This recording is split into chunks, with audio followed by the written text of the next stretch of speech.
affectent la qualité de vie. La planète est menacée. Chez nous au Sénégal, l'avancée de la mer perturbe le sommeil des populations côtières. La coupe abusive de bois menace nos forêts. Le poisson a déserté nos eaux. Nos sols se sont appauvris. Le monde rural est désemparé. Nos villes ne vont guère mieux.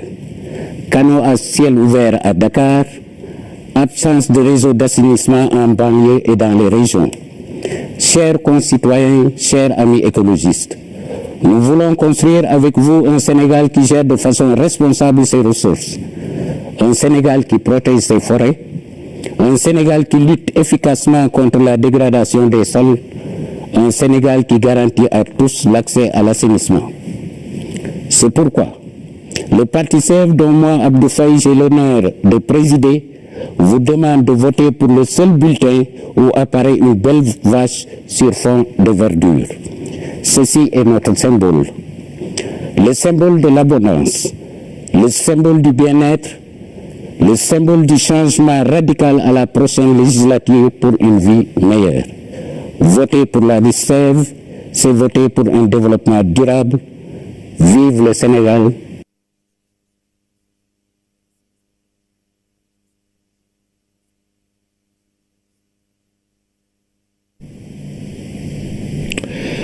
Mesdames et messieurs, il nous reste encore 8 autres déclarations pour cette première tranche du premier journal de la campagne électorale en ce dimanche 9 juillet. Nous parlons des législatives. Voici le parti de la paix Diam, PDP Diam Bamtare, Synergie Ngir Liggéeyal Sénégal. Bismillahirrahmanirrahim. Alhamdulillahi rabbil alamin. Mi yettimon mi juurima mon onon bandiraɓe. ɓamtare are mon wiide yen koolo koye men yen gandu koye men yen miijono koye men ɓamten Sénégal ɓamten fina tawa men ɓamten diine men alhamdulillahi rabbil alamina mbeɗa sikki ko heddi ko men ɓeydo yewtide hen ko min Amadou Kane Diallo haaldata mon bismillahi rahmani rahimi alhamdulillahi rabbil alamina sénégalaise sénégalais ɓamtare se présente aux législatives du 30 juillet pour solliciter vos voix afin de promouvoir nos cultures et cultes à l'Assemblée nationale. Un député, il doit connaître son terroir et aimer son pays. Un député, il doit aimer son terroir et connaître son pays. Un député, il doit s'armer de courage, n'avoir peur que de Dieu pour représenter le peuple sénégalais à l'Assemblée nationale. 3 raisons qui font que Bamtare a décidé de se lancer dans la course. Nous sollicitons vos voix parce qu'en fait, il faudrait voter pour Bamtare. Parce que Bamtare, c'est savoir que le Sénégal a décidé d'avoir sa propre voie de développement et faire de sorte que la Constitution, qui jusqu'à présent n'a été qu'une pâle copie d'autres constitutions, soit une constitution conforme à nos valeurs de culture et de culte. Nos langues nationales vont être promues. Nous allons faire de sorte que l'éducation culturelle et religieuse soit une réalité depuis la maternelle. Mais mieux, nous allons tout faire pour que l'Assemblée soit ramenée à 90 députés et faire de sorte que le budget soit orienté vers la satisfaction réelle des besoins vitaux des Sénégalais.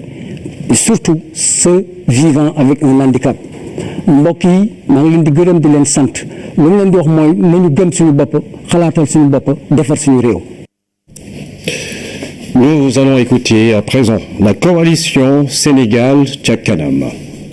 Sénégal ca kanam suñu Sénégal de dañuy ñaan jàmm ju sax ak sutura. Assalaamu aleykum wa rahmatullah taala wa barakaatu. mbokki Sénégal man maître Ousmane Ngom maa ngi leen di nuyu ci turu coalition Sénégal ca kanam coalition bi nga xam ni moom laa jiite te mu doon coalition boo xam ni koom-koom ak démocratie moo ko tax a jóg.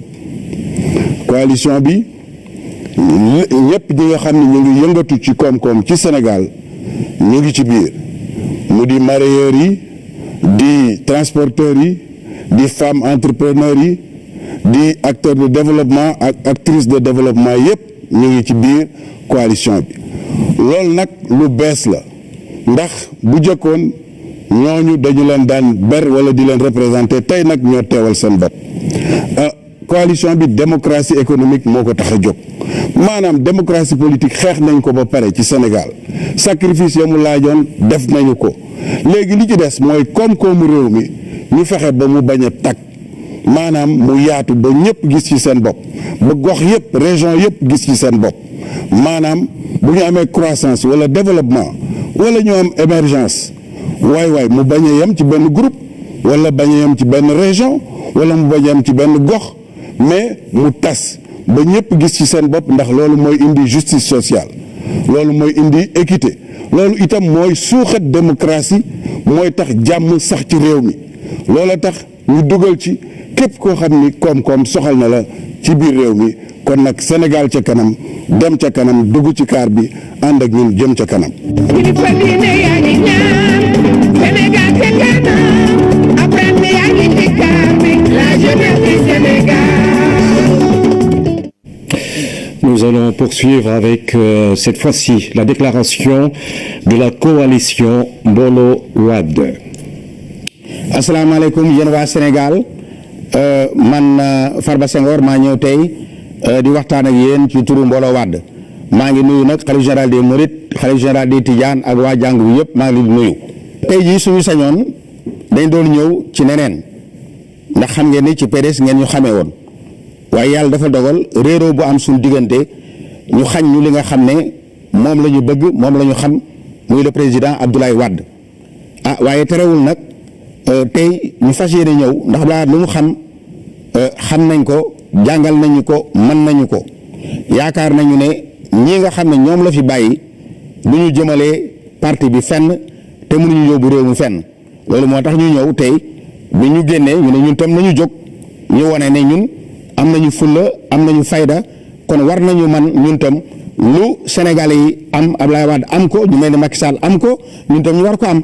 loolu moo tax ñu taxaw ak ñi nga xam ne ñoo ñu gëm ñu war a ñëw pour assemblée nationale ñu war a daagaan député yi député bi tam dafay mën a yenu li nga xam ne moom la askan wi xaar ci ñun te xam ngeen ne xelu Abdoulaye Wade ñun moom la ñuy demee Guana moo ko fi indi plan REVA moo ko fi indi ak leneen moo ko fi indi ak infrastructure loolu yëpp dañ ko bëgg a yeggale li Macky Sall di teg fi ñu yeggale ko loolu nag assemblée nationale fa la ñuy defee loi yi bëgg nañu justice bi di mën a juger nit ñi am indépendance am te kenn du ci dugal loxoom alors bëgg nañu itam xale yi am liggéey ndaw yi am liggéey kër yi jóg ci coono ak itam li nga xam ne moom mooy taxe yi ñuy teg ci entreprise yi di ko teg ci nit ñi ba duñ àttal seen bopp ñu dindi ko ñu mel ni Europe nga xam ne 20% taxe yi duñ ko passé ñun daal li nga xam ne moo tax ñu ñëw mooy Sénégalais yi xam ngeen ne suñu duggee assemblée ñun mën nañoo défendre yéen la nga xam ne moom mooy seen itte. Parti coalition de partis aux listes indépendantes sur l'ensemble du réseau synchronisé radio-télévision du Sénégal.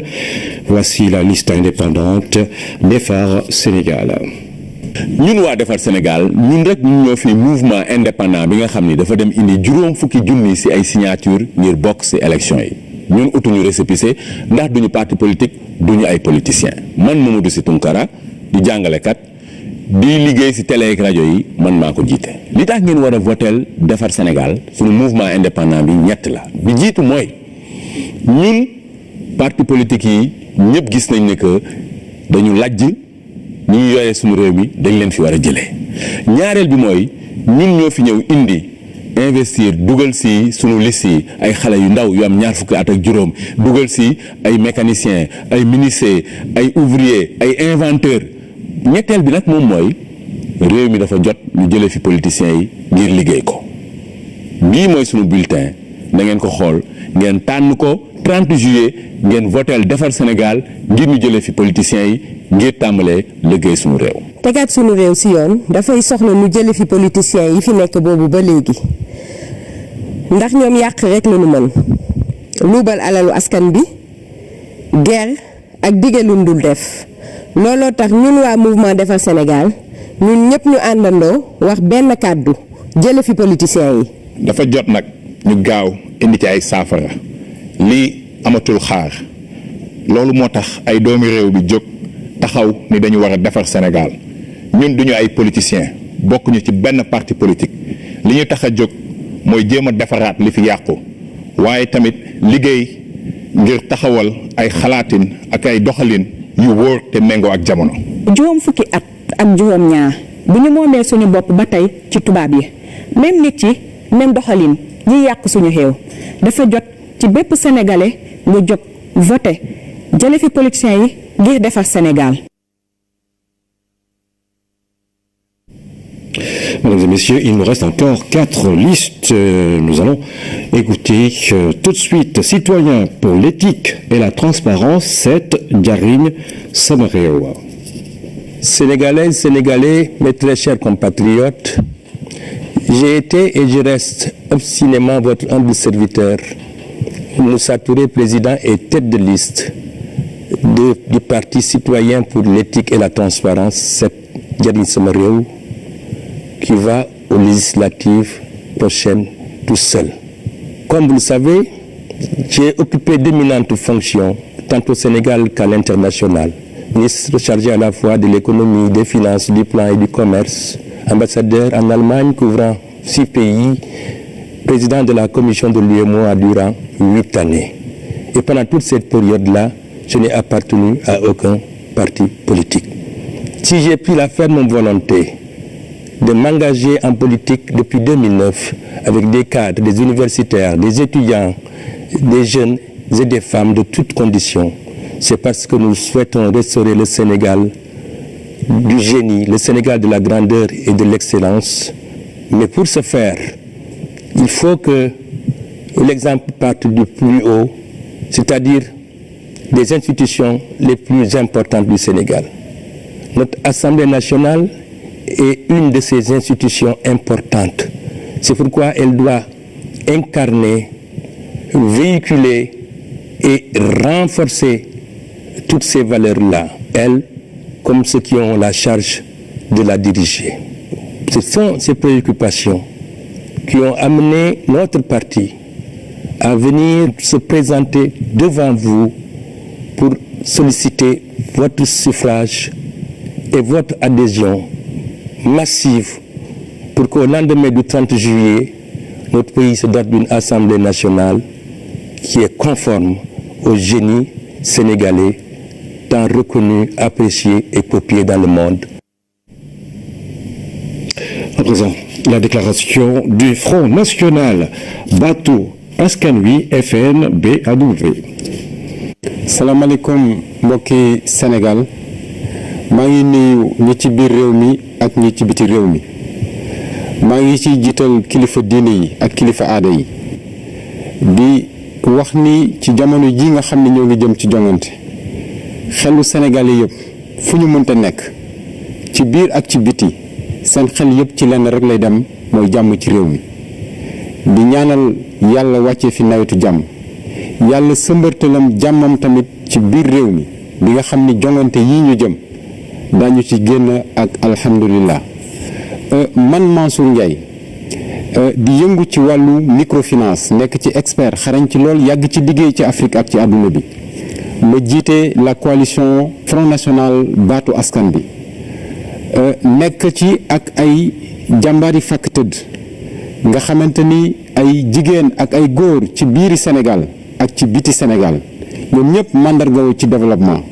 mandargawoo également ci ay valeurs yi nga xamante ni ñoo fondé suñu nation ñu fas yéene dem ci jongante yi pour baatu askan bi loolu moom moo ñu ci boole ñu mën ci cité ku mel ne Ndeye Awa Mbodj nga xam ni député la ci assemblée nationale ku mel ne Ababacar Mbuub nga xamante ni ñëpp xamee nañ ko ci réew mi ay parti politique ak ay organisation ku mel ne Racine Ndiaye ak i ñeneen donc ñuy wax ni li ñu bëgg mooy ñoŋal suñu nekkin dem ci assemblée nationale bi baatu askan bi li ko symboliser mooy kook bi kook ñëpp xam nañ ko ci Sénégal mooy mbattu waa Saraya di ko wooyee xalamba ñu koy wooyee leneen ci yeneen i gox ci jamono yii di ñëw ci ay bés yi di ñëw ñoo ngi ñëw seen kër yi ñoo ngi ñëw seen village pour biral leen li nga xamante ni moo waral ñu bëgg sàkku baatu askan bi suñu xol la nekk.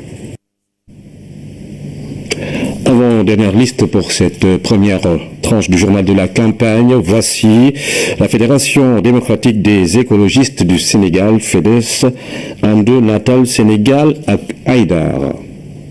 Chers amis sénégalais, nous allons au devant d'événements très importants, les élections législatives. Et d'un commun accord, nous avons décidé d'avoir 2 minutes de temps d'antenne. En réalité, 5 secondes auraient suffi. Parce que vous savez faire la différence entre les hommes d'action qui, depuis tout le temps, agissent pour l'intérêt de l'environnement halieutique, de la ressource des pêcheurs, de la ressource forestière, de l'agriculture avec les terres qui se dégradent, de l'élevage, et ceux qui passent leur temps à vous faire des promesses. Alors, les écologistes veulent être présents à l'Assemblée nationale pour travailler à des lois fortes pour la préservation de notre environnement, des lois fortes pour punir ceux-là qui passent leur temps à piller nos ressources impunément. C'est pour cela qu'avec notre liste And Natal Sénégal ak Ali Aïdar, nous vous demandons de voter pour nous. Suñu mbokk yi dañuy dem ci élection législative ñu d'accord ñun ñëpp ni ñaari minute la candidat bu nekk am ma ne man Ali Aïdar bu ñu amoon juróomi seconde rek doy na sëkk ndax yéen di ngeen xàmmee ñi nga xam ne démb ak barki démb seen àddina yépp ñu ngi leen di liggéeyal ngir alam ji alamu géej gi alamu àll bi alamu suqali mbéy mi ak suqali sàmm bi loolu yëpp ñu nekk ak yéen di leen ko liggéeyal moo tax ñu bëgg dem assemblée nationale ngeen jàppale ñu voter ñu di dem assemblée nationale ngir ñu liggéey ay loi yu am doole ay loi yu préserver suñu génération future ay loi yi nga xam ne dina aar géej gi dina aar sàmm bi dina aar àll bi ay loi yi nga xam ne dina pénaliser trafiquants yi nga xam ne ñoom xooluñu loolu yëpp suñu liste nekk And Natal Sénégal And Natal Sénégal ak Ali Aïdar ñu bëgg ngeen fan yi ñu dem assemblée nationale ñu ngi leen di gërëm bu baax di leen sant. Et pour clore, mesdames et messieurs, voici la déclaration de And Defar Sénégal, groupe d'appui et de rénovation de l'action populaire ADS GARAP. Salam alaikum. Mes chers concitoyens, c'est un honneur d'être devant vous ce 9 juillet 2017 pour vous présenter la liste Benen Badboubès. Je m'appelle Abdoulaye Niane, enseignant-chercheur à l'université Alioune Diop de Bambey. J'ai l'insigne honneur de porter haut l'étendard de la liste Benen Badboubès. La parole publique n'est plus respectée dans ce pays, ce depuis le sommet de l'État. Les responsables publics, dans leur écrasante majorité, n'incarnent aucune valeur cardinale. C'est pourquoi l'action publique est irréfléchie, intéressée, donc inefficace. Hier, juste hier, le déroulement du baccalauréat montre que l'espoir de nos enfants a été trahi. L'enseignement, seule solution pour l'émancipation du peuple, est négligé, voire saboté. Le seul espoir de notre jeunesse si vaillante pour nourrir nos familles éprouvées est désormais mourir dans l'aventure, dans les barques voguant vers une émigration non choisie. Face à ce calvaire, des Sénégalais de la diaspora et ceux d'ici se sont réunis dans un élan patriotique.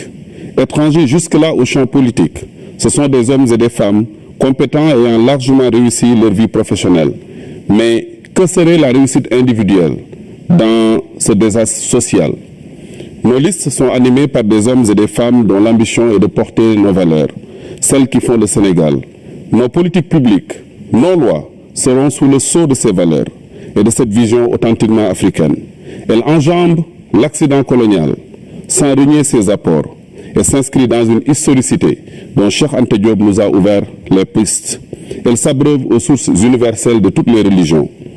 Fort de cette vision, Benen Badboubès vous dira, tout au long de la campagne, chez vous et à travers les médias, notre conviction qu'il est possible d'avoir une autre Assemblée nationale. C'était donc là la première partie de ce premier journal de la campagne pour les législatives 2017. 24 listes se sont exprimées sur l'ensemble du réseau synchronisé de la RTS Radio et Télévision. Dans la deuxième tranche, vous pourrez suivre les 23 autres listes. Ce sera après le journal de 20h. Merci à tous.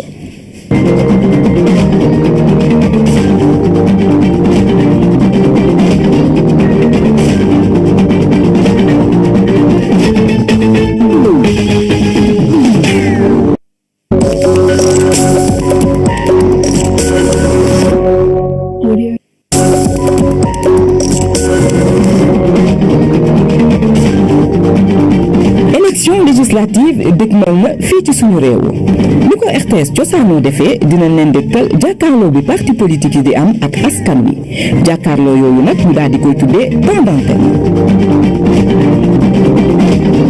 yooyu dinañ ko séddale ñaari pàcc bu njëkk bi dina tàmbali bu juróom-benn waxtu ci ngoon toftale fanweeri simili daal di jeex bu juróom-ñaari waxtu ci ngoon toftale ñeent fukki simili ak juróom ñaareeli pàcc bi dina tàmbali juróom-ñeenti waxtu ci guddi daal di jeex fukki waxtu ci guddi bu tegalee fukki simili ak juróom loolu nag dina indi ay coppite ci